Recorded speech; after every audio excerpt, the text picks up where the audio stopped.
Okay. ప్రస్తుతం మనం కడప జిల్లా పులివెందుల అసెంబ్లీ నియోజకవర్గం వేంపల్లె గ్రామ పంచాయతీ కార్యాలయం దగ్గర ఉన్నాం.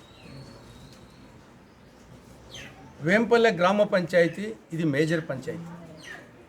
దాదాపు 50,000 నుంచి 60,000 వరకు జనాభా ఉంటుంది. గత కొంతకాలంగా వేంపల్లె మేజర్ పంచాయతీ సమస్యల సుడిగుండంలో కొట్టుమిట్టాడుతూ ఉంది. మురికి కూపంగా తయారైంది. పారిశుద్ధ్య సిబ్బందికి, వాటర్ స్కీమ్ సిబ్బందికి, మిగతా కాంట్రాక్టు, అవుట్సోర్సింగు, గ్రీన్ అంబాసిడర్స్ వీళ్ళందరికీ దాదాపు 4-5 నెలలుగా వాళ్ళకు జీతాలు ఇవ్వడం లేదు.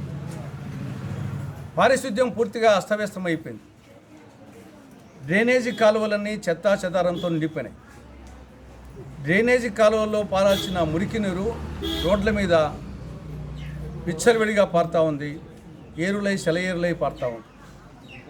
పందులు స్వైర విహారం చేస్తున్నాయి. దోమలు వీరవిహారం చేస్తున్నాయి.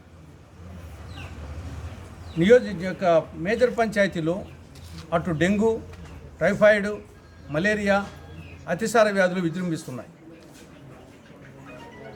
నెల రోజుల ముందు ఈవో లేడు. గతంలో ఉన్న ఈవో మీద అవినీతి ఆరోపణల మీద సస్పెండ్ చేశారు. ఈఓఆర్డీని ట్రాన్స్ఫర్ చేశారు. ఈవో లేడు, ఈఓఆర్డీ లేడు. ఇన్ఛార్జిగా వేసినటువంటి అట్లూరు ఈఓఆర్డీ ఇక్కడికి ఈఓఆర్డీగా ఇన్ఛార్జిగా వేస్తే ఆయన రావడం లేదు. ప్రతి ఒక్కరూ భయపడుతున్నారు.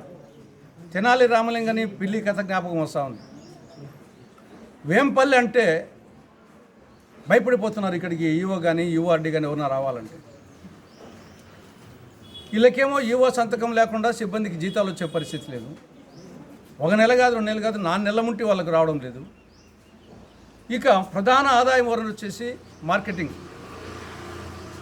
పంచాయతీకి మార్కెటింగ్ ద్వారా మెయిన్ ఆదాయం. మన మార్చి 31కి టైం అయిపోయింది. దానికి మళ్ళీ టెండర్స్ పిలిచే పరిస్థితి లేదు. నీటి పన్ను, ఇంటి పన్ను రాబట్టేదానికి దానికి పర్యవేక్షణ లేదు. రైతు బజారు దాదాపు 1.5 సంవత్సరాల కిందట రైతు బజారు సర్వాంగ సుందరంగా నిర్మితమైంది. దాని మార్కెటింగ్ శాఖ, పంచాయతీరాజ్ శాఖ వాళ్ళిద్దరి మధ్య సమన్వయం లేక అది మూలబడింది. రైతులేమో తాము తెచ్చినటువంటి కాయగూరలు, కూరగాయలు ఇటువంటివన్నీ రోడ్డు పక్కన ఆ పక్క ఈ పక్క దుమ్ము ధూళి, ఎండకు ఎండుచు, వానకు తడుస్తూ అపరిశుభ్రమైన వాతావరణంలో అక్కడ రోడ్డు పక్కన మార్కెట్ చేస్తున్నారు. ఇక్కడేమో రైతు బజారు 1,30,00,000తో నిర్మించబడింది. దాన్ని మూసేశారు. కాబట్టి మొత్తము సమస్యల సుడిగుండంలో వేంపల్లె మేజర్ పంచాయతీ కొట్టుమిట్టాడుతూ ఉంది. ఈ నేపథ్యంలో కాంగ్రెస్ పార్టీ పరంగా మేము ఇక్కడ విజిట్ చేయడం జరిగింది. మా ప్రధానమైన డిమాండ్లు ప్రభుత్వానికే కాదు, ప్రతిపక్ష నాయకుడు, ఈ నియోజకవర్గ ఎమ్మెల్యే ఎవరు? జగన్మోహన్ రెడ్డి. ఎవరు జగన్మోహన్ రెడ్డి? మాజీ ముఖ్యమంత్రి. ఆయనకు నిరంతరము ప్రతిపక్ష నాయకుని హోదా తప్పించేసి ఆయనకు నియోజకవర్గ సమస్యలు పట్టవు, వేంపల్లె మేజర్ పంచాయతీ సమస్యలు పట్టవు. ఆయనకు అలా నిరంతరం వచ్చేసి లేచినప్పటి నుండి ఆయనకు ప్రతిపక్ష నాయకుని హోదా ఎట్లా తెచ్చుకోవాలా ఇదే పట్టింది. ఆయనకు నియోజకవర్గ సమస్యలు పట్టలేదు. ఆయన చూస్తే ఎమ్మెల్యే చూసి అట్టున్నాడు. ఇక్కడ కూటమి నాయకులు వచ్చేసి వాళ్ళ లోకంలో వాళ్ళున్నారు. జిల్లా సంబంధించినటువంటి అధికారులు ఏమాత్రం పట్టించుకోవడం లేదు. కాబట్టి ఓవరాల్గా ప్రభుత్వం అనేది ఒకటి ఉందా లేదా అనే అనుమానం వచ్చే పరిస్థితి కలుగుతూ ఉంది.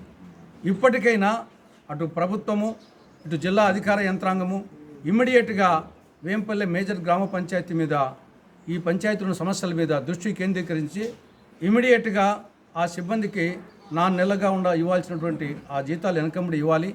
పారిశుద్ధ్యం మీద శ్రద్ధ వహించాలి.